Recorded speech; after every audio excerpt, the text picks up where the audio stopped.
નમસ્કાર મિત્રો, શ્રી કૃપાલુ શૈક્ષણિક સંકુલ યુટ્યુબ ચેનલમાં આપનું હાર્દિક સ્વાગત છે।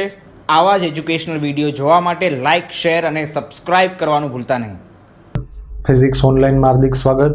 આપણે ભણતા હતા ધોરણ 12 ચેપ્ટર 9 કિરણ પ્રકાશશાસ્ત્ર અને પ્રકાશી ઉપકરણો। એમાં આપણે વક્રતા ત્રિજ્યા અને કેન્દ્ર લંબાઈ વચ્ચેનો સંબંધ જોયો। ઉપરાંત 10માની માહિતી મેં તમને યાદ કરવાની કીધી। હવે 10th ઉપર જ હવે એક મોસ્ટ આઈએમપી પ્રશ્ન આપણો પહેલો, ગોળી અરીસાનું સૂત્ર તારવું। અરીસાનું સૂત્ર તારવું આવો ટોપિક હોય, ગોલ્સનું સૂત્ર તારવું આ પણ ટોપિક હોય, અને આ આપણી કોમ્પિટિટિવ એક્ઝામમાં પણ આ સૂત્ર ઉપયોગી। અથવા વસ્તુ અંતર, પ્રતિબિંબ અંતર અને કેન્દ્ર લંબાઈ વચ્ચેનો સંબંધ મેળવવો, આવું પણ આપણને વાત કરી હોય। તો અરીસાનું સૂત્ર મેળવતા પહેલા અમુક પેજ નંબર 312 અને 313 ઉપર 4 પોઈન્ટ આપેલા છે। 313 પેજ ઉપર એ પહેલા 312 પેજ ઉપર આપણી ટેક્સ્ટ બુક એનસીઈઆરટી એના મુજબ વાત કરીએ તો પહેલો પેરેગ્રાફ તમારે રીડ કરવાનો છે। એમાં ખાસ લખેલું છે કે કોઈ પણ વસ્તુનું પ્રતિબિંબ રચાય તો આપણે જાણીએ છીએ ધોરણ 10 મુજબ કે આભાસી હોય અને વાસ્તવિક હોય। હવે વાસ્તવિક ક્યારે હોય અને આભાસી ક્યારે હોય? પ્રતિબિંબ આપણે બે ઘટના દ્વારા અહીંયા ભણવાના છે। એક પરાવર્તનથી ભણવું એટલે અરીસાથી, અને એક વક્રીભવનથી, એનો મતલબ એવો કે લેન્સથી। કારણ કે લેન્સમાં ઘટના વક્રીભવન બને અને અરીસામાં ઘટના પરાવર્તન બને। હવે આ પ્રતિબિંબ આભાસી છે કે વાસ્તવિક, એના માટે ખાસ યાદ રાખજો, જો આપણું આપાત કિરણ પરાવર્તન કે વક્રીભવન પામી, પરાવર્તન કેમાં પામે? અરીસામાં, અને વક્રીભવન કેમાં પામે? તો કે લેન્સમાં। વક્રીભવન કે પરાવર્તન પામી અને મુખ્ય અક્ષ પર, આપણી મુખ્ય અક્ષ આપમેળે જો કેન્દ્રિત થતા હોય તો હંમેશા પ્રતિબિંબ વાસ્તવિક આવે। આપણા 10ના લેક્ચર પણ, ધોરણ 10ના લેક્ચર પણ જોઈશું। અને જો આ કિરણોને પાછા ખેંચવા પડે મુખ્ય અક્ષ પર, એટલે ખેંચવા પડે એટલે આકૃતિ, કિરણાકૃતિમાં આપણે પાછા ખેંચવા પડે, એટલે કે અપસારી થયા હોય તો, અભિસારી થયા હોય તો આપમેળે આવશે, અને અપસારી થયા હોય તો આ કિરણોને તમારે પાછા મુખ્ય અક્ષ પર લાવવા પડશે, ડ્રો કરવા પડશે, કેમ કે આ શાસ્ત્ર તમે જાણો છો ભૂમિતિ ઉપર છે। અને જો પાછા લાવવા પડે તો અપકેન્દ્રિત થતા હોય એવો ભાસ થાય, એટલે કે તો આ પ્રતિબિંબ હંમેશા આભાસી રચાય। ફરી ટેક્સ્ટ બુક લીટી ટુ લીટી વાંચજો, એમાં આ જ વાત કરેલી છે, મેં મારી ભાષામાં કીધી। આપમેળે કિરણો આવે મુખ્ય અક્ષ પર તો વાસ્તવિક, અને જો પાછા ખેંચવા પડે કિરણોને તો કેવું? આભાસી। તો અહીંયા ફરીથી જોઈએ, આ આપણું આપાત કિરણ છે અરીસામાં, એ પહેલાં આપણા 6 કેસ કમ્પ્લીટ હોવા જોઈએ। જેમ ગયા લેક્ચરમાં કેન્દ્ર લંબાઈ અને વક્રતા ત્રિજ્યા વચ્ચેના સંબંધમાં પણ મેં યાદ રખાયું હતું કે ઉદ્ગમ એમાં અનંત અંતરે લીધું હતું, તો એનું પરાવર્તિત કિરણ મુખ્ય કેન્દ્રમાંથી આવતું હતું, એટલે કે મુખ્ય કેન્દ્ર પર પ્રતિબિંબ રચાય, એ યાદ રાખવાનું છે। એમ અહીંયા પણ યાદ રાખજો, આ સૂત્ર મેળવવામાં વસ્તુ ક્યાં રાખવી? તો કે વસ્તુ સ્થાન અથવા તો ઉદ્ગમ સ્થાન સી થી દૂર, સી યાને કે વક્રતા કેન્દ્રથી દૂર રાખવી, એ બી છે આપણી વસ્તુ છે। આ પ્રમાણે આકૃતિ દોરીએ ત્યારે જ આપણને આ સૂત્ર મળે। પ્રતિબિંબ, વસ્તુ જો સી થી દૂર હોય તો પ્રતિબિંબ એનું ક્યાં રચાય? તો તમે એ આપણા 6 કેસમાં લખેલ છે, સી અને એફ ની વચ્ચે। અહીંયા કિરણો આપમેળે આવે છે, જરા એ પણ સમજીએ આપમેળે કઈ રીતે। જો અહીંયા આપણે આપાત કિરણો 3 લીધા, એક એમ, એપી અને બીજું ગયું એસી થઈને એન મારફતે, 3થી આપણે પ્રતિબિંબ, આ ત્રણેય કિરણો આપાત થયા, એ પરાવર્તન પામીને એડેસ બિંદુએ છેદે, એટલે આપમેળે ભેગા થયા, પરાવર્તન પામીને આપમેળે આવ્યા। નહીતર અપસારી થયા હોય તો તમારે પાછા ખેંચવા પડે, અહીંયા અભિસારી થયા, એટલે આપમેળે આવ્યા, એટલે આ પ્રતિબિંબ કેવું હશે? વાસ્તવિક અને ઉલટું। અને આ તમે 6 કેસ તમે અંતર્ગોળ અરીસાના જોયા હશે, પ્રથમ 5 કેસમાં આપણને મળે છે વાસ્તવિક અને ઉલટું, અનંત અંતરે, સી થી દૂર, સી પર, સી અને એફ ની વચ્ચે અને એફ પર, એટલા કેસમાં આપણે પ્રતિબિંબ કેવું મળે? વાસ્તવિક। તો અહીંયા વસ્તુ આપણે ક્યાં રાખી? સી થી દૂર, તો પ્રતિબિંબ ક્યાં રચાય? સી અને એફ ની વચ્ચે, પરાવર્તન પામીને આ 3 કિરણો, 3 જ કિરણો દોરવાના ના, ઘણા બધા કિરણો ખરેખર આમાંથી ઉત્સર્જિત કરી શકાય, પણ આપણે અભ્યાસ માટે 3 ઇનફ છે। ખરેખર પ્રતિબિંબ એટલે શું એ પણ તમને વ્યાખ્યા આપી છે અહીંયા। પ્રતિબિંબ એટલે પ્રતિબિંબ એ છે વસ્તુ કે જે વક્રીભવન કે પરાવર્તન પામી વસ્તુના પોઈન્ટથી પ્રતિબિંબના પોઈન્ટની અનુરૂપતા છે. જેમ કે એની અનુરૂપતા એ ડેશ છે, બિંદુથી બિંદુની અનુરૂપતા છે કિરણ આકૃતિમાં. તો એની અનુરૂપતા એ ડેશ છે, તો એનું આપણે અનુરૂપ પોઈન્ટ એ ડેશ મળ્યું. કઈ રીતે? પરાવર્તન કે વક્રીભવન પામીને. તો વડે રચાતી બિંદુથી બિંદુની અનુરૂપતા હશે. આ પણ એક પ્રતિબિંબ માટે પોઈન્ટ આપેલો છે આપણી બુકે.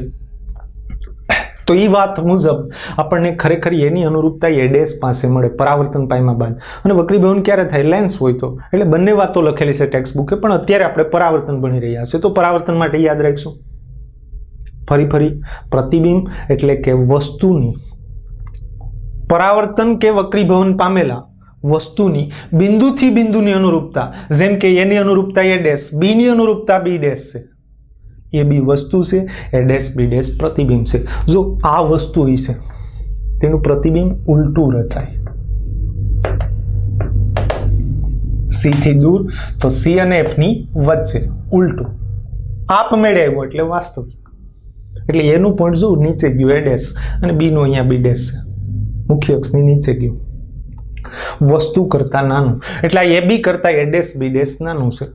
હવે જરા આકૃતિ પરથી આ બધી માહિતી મેળવીએ. અરીસાના સૂત્ર તરફ ફોકસ કરીએ.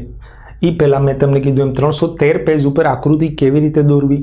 મુખ્ય અક્ષને સમાંતર કિરણો અને પેરેક્સિયલ કિરણો કહેવાય. આ મુખ્ય અક્ષ છે આપણી. તો એક શબ્દ ટેક્સ્ટબુકમાં પેરેક્સિયલ કિરણ, આ કદાચ 10th થી નવો હોય છે, 10 માંથી. આ મુખ્ય અક્ષને સમાંતર કિરણ કોણ? તો કે એમ, એને પેરેક્સિયલ કિરણ કહેવાય. બાકી ચારેય વાતો તમે રીડ કરો તો 10th માં આવેલી છે. ખરેખર આ કિરણાકૃતિ કેવી રીતે નિર્માણ કરવી એની જ વાતો છે. એટલે એ 4 પોઈન્ટ અહીંયા અરીસાના સૂત્રમાં આપણે લખવાનું નથી. અરીસાનું સૂત્ર તારવો એટલે અહીંયા જે સમક્ષ છે એ જ રજૂ કરવાનું છે આપણે. એટલે મૂળ વાત પહેલા અમુક શબ્દો સમજી લઈએ. તો એમ આપણું પેરેક્સિયલ કિરણ છે, કેમ કે મુખ્ય અક્ષને સમાંતર. હવે મુખ્ય અક્ષને સમાંતર કિરણ હંમેશા પરાવર્તન પામીને મુખ્ય કેન્દ્રમાંથી જ આવે અને અહીંયા એ ડેશ પાસે આવ્યું. એટલે ખરેખર આ એક કિરણથી પણ આ સમજી શકાય પ્રતિબિંબ ક્યાં રચાશે નહીં. પણ આપણે આકૃતિમાં 3 દોરેલા છે અને આકૃતિમાં આપણે ભૂમિતિ જરૂરી છે એટલે વધુ પડતા દોર્યા.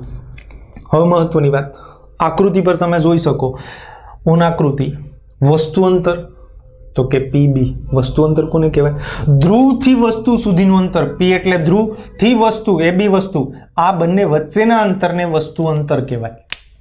એટલે બી થી લઈ અને પી સુધી બધા અંતર ધ્રુવથી માપીએ એટલે પીબી લખ્યું.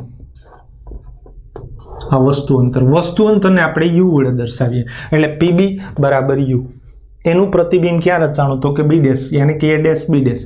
પી થી લઈને બી ડેશ સુધીનું અંતર એટલે પીબી ડેશ. એને પ્રતિબિંબ અંતર વી કહેવાય.